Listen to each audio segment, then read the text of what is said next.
Hello, welcome to Talking Europe on France 24. Now, it has been a very busy week here in Europe, from north to south.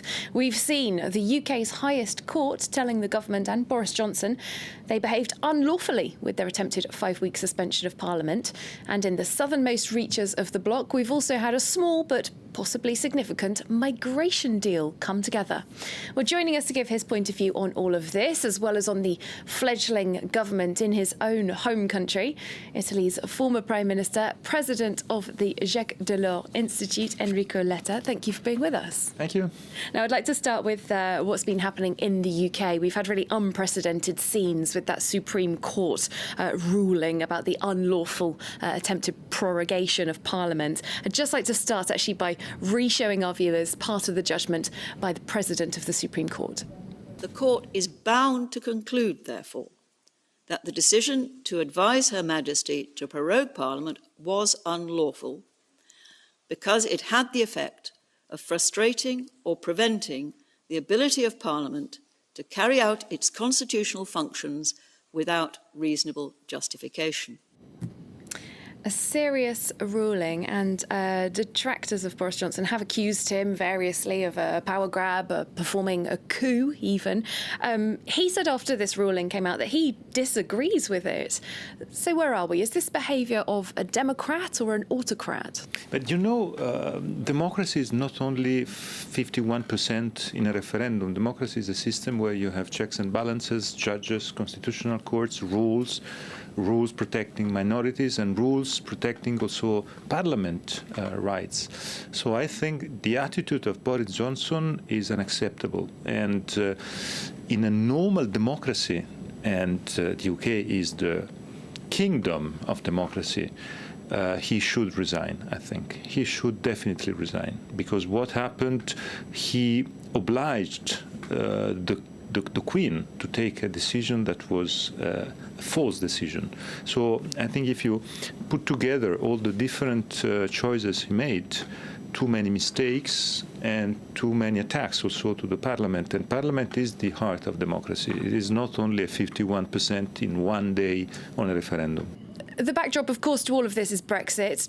Where next, then, on Brexit? I think it's very difficult to predict, of course. It is difficult for many reasons. I see only one potential deal that can be agreed in the next weeks. That is the deal around Ireland, so creating a sort of special status for Northern Ireland and creating a sort of unity in this period of the two islands. That's already been ruled out by so many Northern Irish MPs, but at the end of the day, if they want a deal, is the only deal that is possible in the next days. In the time frame given. Without an agreement on Ireland, I think there's only the possibility of a no deal or an extension if Parliament is ready to overcome Boris Johnson attitude. And it is complicated also because I see at the European level, I think patience is maybe it's over.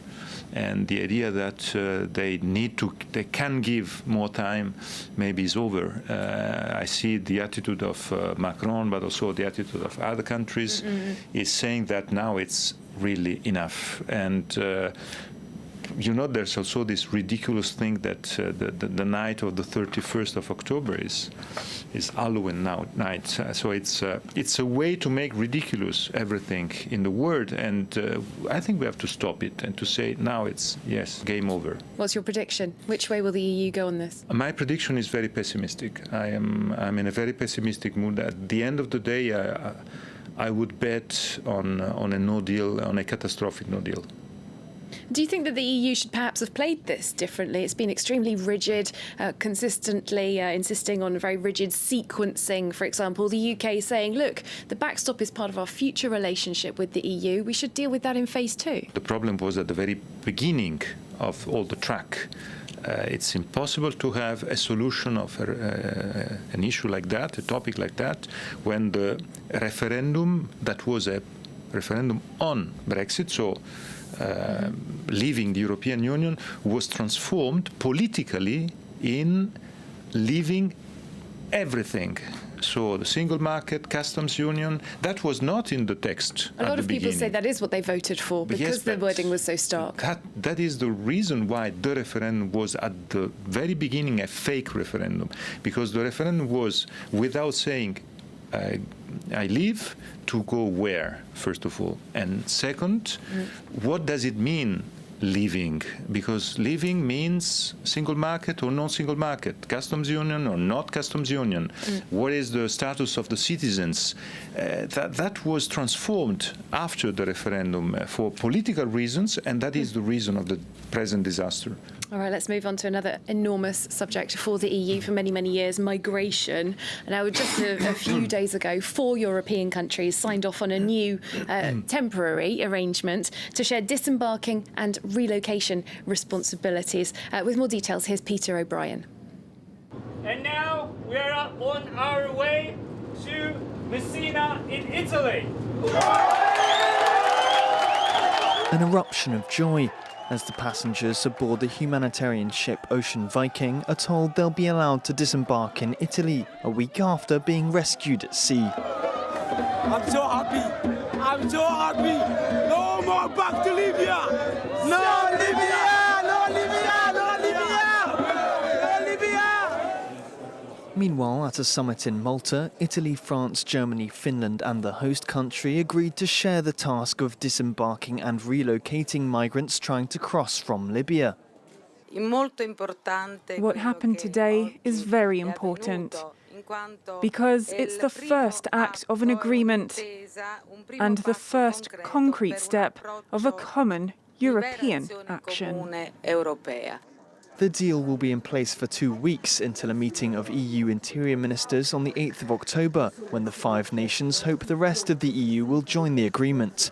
This will give Spain and Greece the opportunity to share their burden. They took in the most migrants of all EU countries last year.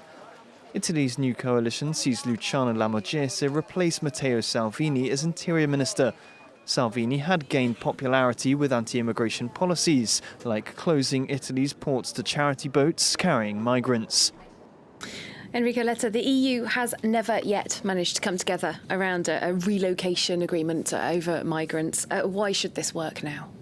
I think there are 2 big news. First one, there's a new Italian government with the goodwill to work with the other governments. That was not the case with Salvini. Salvini's aim was to have more chaos, more chaotic situation, because it was for him good to raise fears of the people. But there were fears among the people already. Yes, he didn't invent those fears. You know, he didn't attend the large part of the meetings of the Home Affairs ministers at the European level, because his idea, his approach was, we have to show that the European Union is not able to work on that situation. So we need to have the chaos. And in chaos, his populistic approach raises, of course. The second big news is the fact that finally they decided to go on voluntary basis. I think it is not enough for what I think, because I pledge for a new treaty. A new treaty, I name it Lampedusa Treaty, so replacing Dublin Treaty.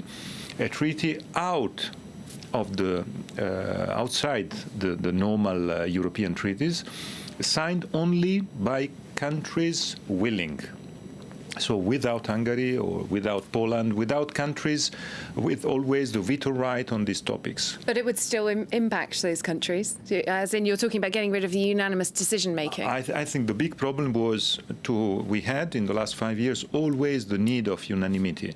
Now there's the possibility to overcome it, but my point is that we need to dramatize institutionally, and the only way is to have a new treaty signed by willing countries around Italy, France, Germany, Spain and Greece, and Malta, of course. And we need to go forward. We need to have finally a comprehensive migration policies that we didn't have until now. We need to give the public opinion the concrete idea that public powers, institutions are managing the topic. They are not completely overwhelmed by the situation. But couldn't there very likely be a sense that if there were only certain countries signing up to this, that something was being imposed and Yes. anti-democratically? Yes, I know, but we have to be very concrete and realistic. Hungary is a very small country. They can stop the rest, but how many refugees can they welcome? A very small number. So they are not the solution in a comprehensive and general relocalization, but they can stop everything. So I prefer to say, okay, out, and we go with a willing process. And I think it's better to have this willing process than continuing in extenuating negotiations that are at the end of the day not effective. All right, I'd like to get your thoughts on potential legal action over the EU's cooperation up to now with the Libyan Coast Guard. The captain of a migrant rescue ship for Sea-Watch charity spoke to France 24 just this week. Let's take a listen. The European Union is financing the so-called Libyan Coast Guard, which has come from various militias, is known to be involved in human rights abuses in Libya. And these people, when they try to flee from Libya, a country at civil war, they're pushed back illegally to Libya. It's a crime, and there's evidence being collected, and there are universities and lawyers working on collecting that evidence, and then there's cases being brought forward towards Italy and also towards the European Union, for sure. Carola Rackete saying that the European Union and Italy specifically have behaved in a criminal manner. What do you make of that claim? I think it's a real issue, and the demonstration of the problem is the fact that we can't leave only NGOs only on this topic, because it is the typical topic where military forces and public power institutions have to work on that. Mm-hmm. If you leave the Mediterranean Sea without any military intervention or military control, at the end of the day, everything is in the end only of charity institutions. What about people saying, though, that if there's some kind of official rescue effort put together by the EU, that's essentially a pull factor, entices people to try and make that is not true for one reason. I was in my position, my official position, when we launched Mare Nostrum. That was the first big military humanitarian mission to save and rescue. But this mission had also another volet, and the other volet was attacking smugglers, because having the control of the Mediterranean Sea, you can also attack smugglers. And that was one of the successes of this Mare Nostrum initiative. So you can do both, and it can be successful, but you have to do it in a very large extension scale. Well, let's talk about the new Italian government that was referred to in that report. It managed to sort of cobble itself together in the summer after Matteo Salvini collapsed the former government. He was hoping for elections, but this new government was created in the end. Some saying, though, look, shouldn't there be a general election in this situation? Is this government really legitimate? Italy is a pure parliamentary democracy. Even previous government was not elected by voters. It was elected by the parliament. So in this parliamentary democracy, the parliament is the very heart, and today's parliament is willing to try with this government to solve problems that previous government wasn't able with Salvini's attitude to solve. So now it depends on the delivery.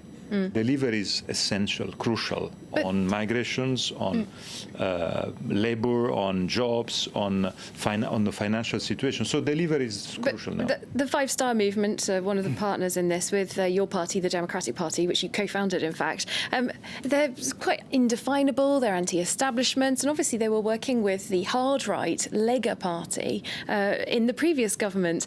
I mean, do they really have much in common, or is this political opportunism?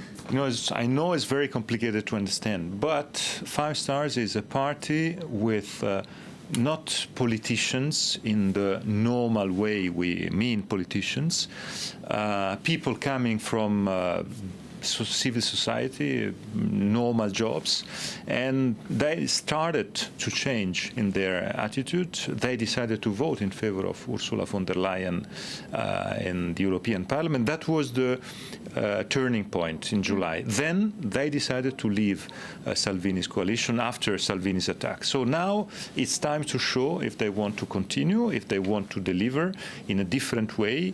So I think we need to see the outcome of this experiment. That is a fascinating one. It all seems quite unstable looking from the outside. How long do you think this government can keep going? I think it's stable because Salvini is strong.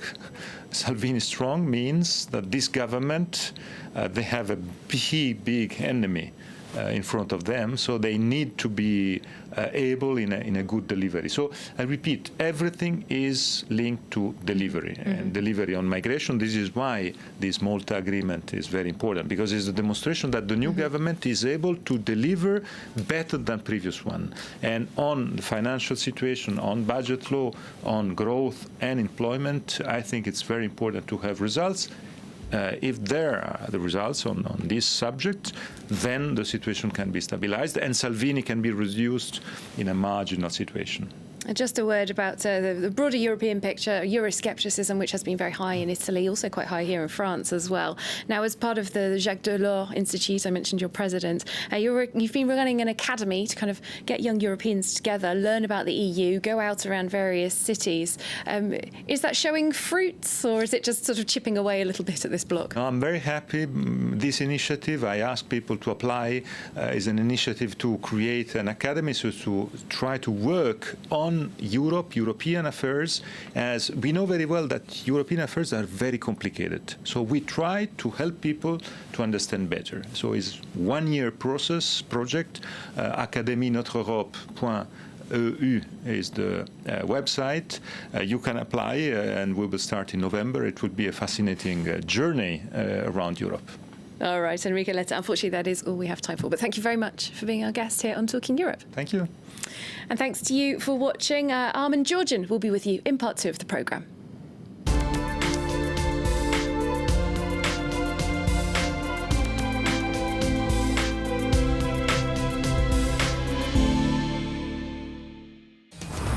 French wine is arguably one of the best things about France. And some say it's the best in the world, although that's debatable. But one thing's for sure is that wine is an art form in France. It's an integral part of our culture and a thriving industry. But just why does French wine have such a great reputation? What's the trick to getting a really good bottle? And what are the latest trends? Join us for this episode of French Connections Plus, where we savor the wonderful world of French wine.